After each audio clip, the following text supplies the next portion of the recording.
Allies of Humanity, Book 3. The First Briefing. The Reality of Contact.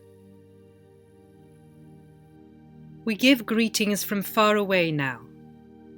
In our first two sets of communications to you, we were able to be in the proximity of your world in a hidden location in your solar system. But now we have been forced to flee, since our revelations have become public. The intervention that is occurring in your world by those extraterrestrial races who would seek to take advantage of a weak and divided humanity have searched for us, seeking to find us and to destroy us so that we may not report on their activities in the world and thus reveal their hidden plans and motivations.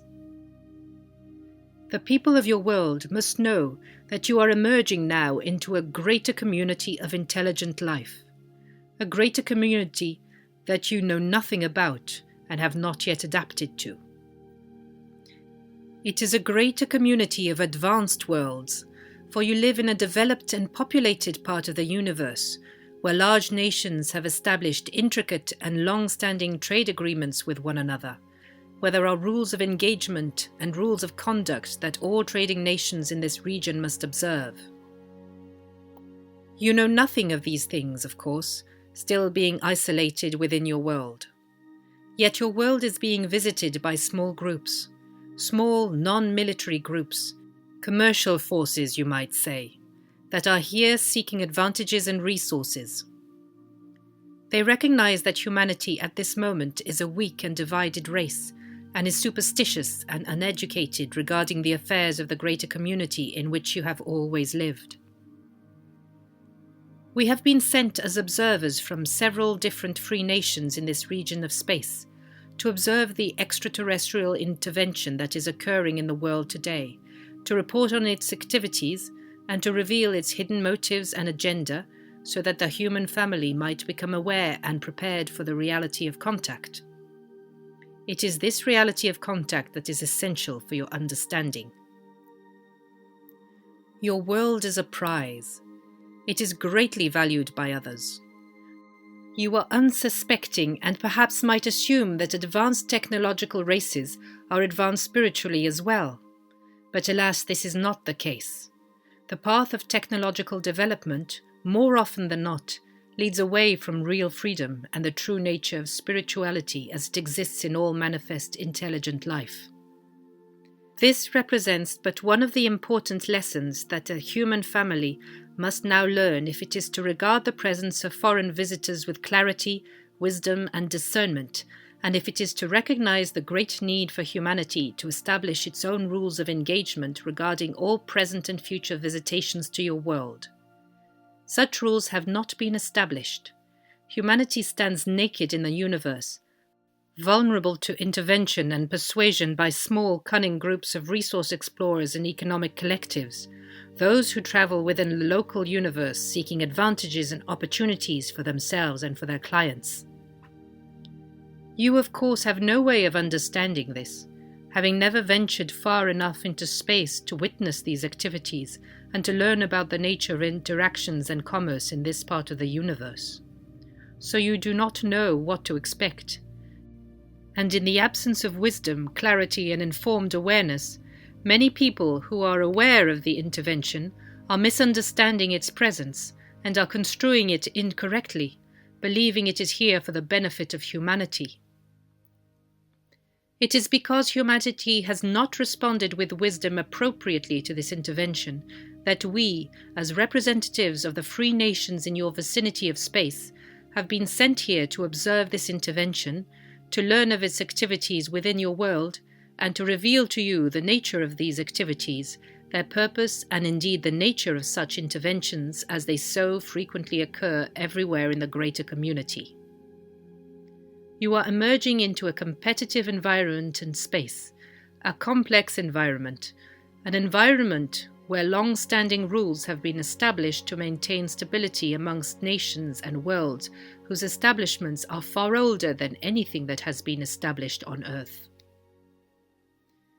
In this regard, you are but a young race, young and reckless, a young race who is beginning to experience the benefits and the liabilities of technological power, a young race who is despoiling a beautiful planet, a planet that is valued by others, a young race without wisdom and foresight who is eroding away its self-sufficiency which is always required for any emerging nation to maintain its freedom and its self-determination in the universe. There is so much now for humanity to learn and to do.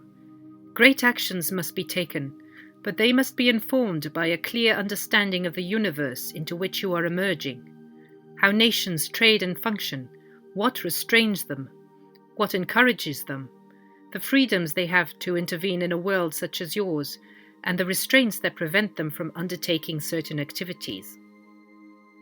Even now, though we are far from your world, we can report on these things and give you a clearer understanding of the nature of interaction, trade and commerce in your part of the galaxy, in this densely populated area of the universe.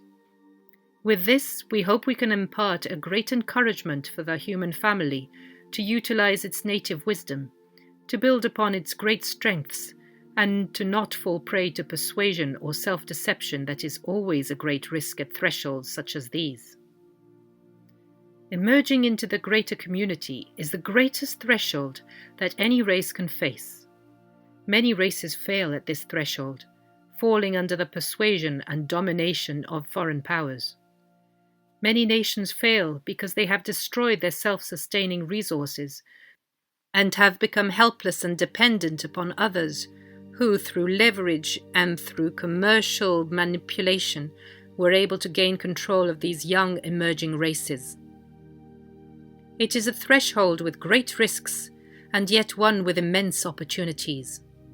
In the face of the greater community, young races must unite. They must correct their destructive behavior, and they must focus on establishing the security of their world and its boundaries to space. We trust in this third set of briefings that we may be able to illustrate the importance of this and provide our encouragement and our faith that humanity has the strength still and the integrity still to mount a great effort on its own behalf and to lay the foundation for becoming a free and self-determined race in the universe. For you must know that freedom is rare in the greater community, and once it has been established, it must be carefully protected and watched over. Large nations that are not free, that do not provide freedom for their citizens, always regard the presence of free worlds and nations with great fear and suspicion. That is why free nations, with very few exceptions, maintain their autonomy and attempt not to become pulled into the complex and compromising nature of trade and commerce in the greater community. Perhaps you can understand this from your own experience of being in the world, a world where commerce has compromised the integrity and the self-determination of weaker nations. We have seen the evidence of this in your transmissions, which are foolishly sent out into space for all to see. We bring this example forward so that you may call upon your own experience and observations of the world, because events in the greater community and the reality of the greater community itself represent the same kinds of forces, compromises and difficulties, but on a vastly larger scale with many more participants. Here you cannot be like children, being reckless, wasting your resources, opposing one another, being inattentive to your boundaries to space, unaware of who is intervening in your world today, and foolishly expecting grace and salvation from those who might visit you. These are actions that are not in your best interest, actions which are governed by wishful thinking and by foolish and uninformed expectations.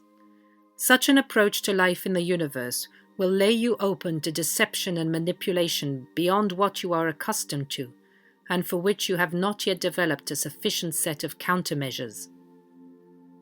Life in the universe is difficult because all advanced nations have outstripped their world's ability to sustain them, thus forcing them to engage in commerce and to a great degree to become controlled by other nations under whose commercial agreements they must now be forced to submit. Life in the universe is perilous for the unwary, and yet the greater community into which you are emerging is vast and magnificent, holding immense opportunities for learning and education, and immense opportunities for self-discovery and for founding a world where greater unity must be established and can be established effectively. There are races in the universe who are very advanced in this regard, far beyond anything that humanity has established here on Earth. But they do not engage in space exploration. They do not engage in resource acquisition or in trying to persuade or manipulate young, unaware races such as the human family, for that is not ethical and leads to unfortunate consequences. The wise have learned many things over the eons of time in the universe, many things that humanity has not yet discovered or is only beginning to learn. The wise have learned that all nations require resources and must either build their own self-sufficiency and trade amongst very trusted partners, or take the great and unfortunate risk of becoming involved in larger networks of trade and resource acquisition, larger networks which will always compromise their integrity and self-determination. For if you are dependent upon others for the very things you need, then they, even more than you, will determine the nature of the engagement and the terms by which such an engagement must be met. In your own world, you have seen smaller nations fall under the overarching persuasion of other nations, persuasion that was garnered without the use of force, persuasion that preyed upon the weakness and the divisions within these weaker nations, making them now dependent upon larger nations beyond their control and to which they are forced to submit. There is much for you to learn regarding this, and you have many questions, of course. In these briefings, we will attempt to answer some of your questions if they can be answered. Yet some questions must be answered by a greater power, the greater power of the Creator of all life, who has put knowledge as a potential within each person and within intelligent life throughout the universe. But such potential has not been discovered yet by the human family to any great degree, and as you will discover, it remains beyond the reach and awareness of many in the greater community, especially those who wield great technological power, who have abandoned their early traditions of religion to serve the religion of power, commerce, and technology. It is true in the universe that the wise must remain hidden to remain wise, and that freedom is built on three fundamental realities. 1. That a world's peoples must be united sufficiently to face the universe as one people. 2.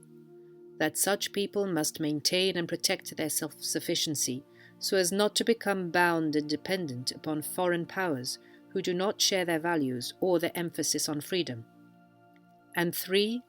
That such people must become extremely discreet regarding their activities and behavior, which will always fall under the scrutiny of those who wish to take advantage of these people, or who fear the freedom that such people might possess. Do not confuse the ancient home of God with the greater community, for the greater community is a physical reality, and everyone in it must struggle to survive, and must face the reality of competition and all of its hazards. Yet each race has the promise to evolve and to become free and to become wise. This opportunity still remains everywhere, within all beings and all nations in the universe. Here you must come not with hopeful expectations, or with dread or fear, but with a greater sobriety and clarity of mind. Do not approach the greater community wanting things for yourself, hoping and believing that those whom you will encounter will provide these things for you. For this is unwise, and will rob you of the discernment that you must have to see clearly and to be able to discern those opportunities that are beneficial from those that only appear to be beneficial. This is the wisdom one must utilize within one's own world, for this is a universal truth. Our task is to reveal the real nature of the intervention that is occurring in the world today, to warn you and to prepare you for the realities of life in the universe, to give you a greater impetus for human unity and cooperation, and to show you the great need for the cessation of conflict within your world. We do this because we value humanity as a race. But we also do this for our own self-preservation, for to have another free nation in this neighborhood of space is of great interest to us. We support it as an ideal for all races, yet in our local region of space, it will help preserve our integrity, and it will help preserve our own autonomy if such a race as yours can evolve into the greater community free of foreign domination and educated about the realities of life beyond your borders. We will speak in these briefings about this greater arena of life. We will give you the information that is needed, even if it does not answer your desire for specific names, dates, and places, which would be meaningless to you and which would not serve a useful purpose, for you cannot verify these things for yourself. What you need is a greater perspective and a greater vision. What we will impart will not be strange and foreign to you. In many ways, it will be akin to what you yourself have seen within your world, and what you are able to recognize through your awareness of nature and history. Life in the universe has taken many different forms. Even though many races use technologies beyond your current capabilities, all must still face the rigors of life. All must still make the difficult choices between freedom and submission, and all must still deal with the need for resources and stability. It is a truth that all must face. No one through technology has gained exemption from the great requirements of life. You who are just beginning your journey into the greater community must now undertake a greater education. This greater education will call upon your strengths, your awareness, and whatever wisdom may reside within your heart and within the hearts of all who dwell within your world. For it is this wisdom you need now more than ever before.